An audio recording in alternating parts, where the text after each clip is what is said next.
I started taking pictures first when I was very young. My grandparents gave me a little camera that I would go out and snap around with. And at the same time, I was living in the north, in the woods in Ontario, and was very much a child of the northern forests. I always joke that I was raised by black flies. The progression for me was that as I got older as a teenager and I started to become more acutely aware of the challenges to protecting nature, I was documenting that with my camera and writing about it in angst-ridden poetry as a teenager. Terrible poetry. As I became increasingly active, trying to advocate for nature and wild critters, I just spent more and more time outside with them. And being in nature fueled my activism, and activism fueled my desire to capture what I was seeing, but more importantly, feeling through writing and photography.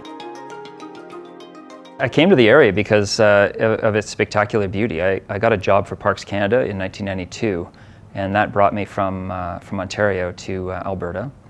And after that, I started doing conservation work and joined a lot of boards of directors and was doing photography and some writing. And it just made sense to settle in Canmore and put down roots here. I think you actually develop creativity through osmosis. So many people are doing so many extraordinary creative things here. So the writing community alone, when we were putting together the book Imagine This Valley, for example, a couple of us sat down and tried to make a list of all the publishing authors in the valley. There's over 70 of them. We put 25 of them in the book. It was an embarrassment of riches.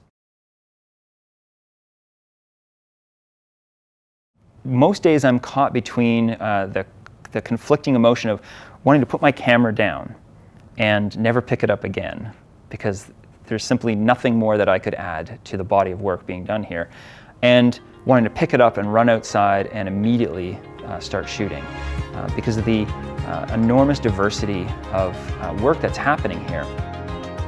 I always think of myself as a conduit through which creativity emerges, and feel blessed to have some skills that I can use to take those ideas that come out of wherever they come out of and put them down on paper or down on film or in pixels.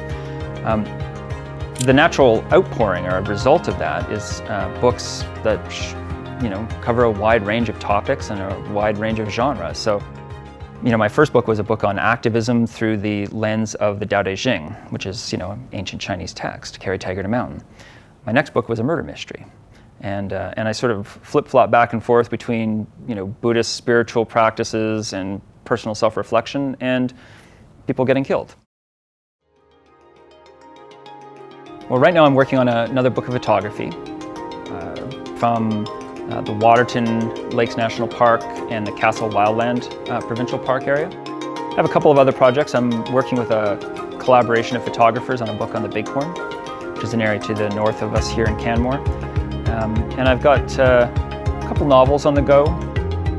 But right now, I'm really happy to be concentrating on creativity, and that's why this is such an amazing time. It's a great honor for me to receive the Mayor Spotlight Award.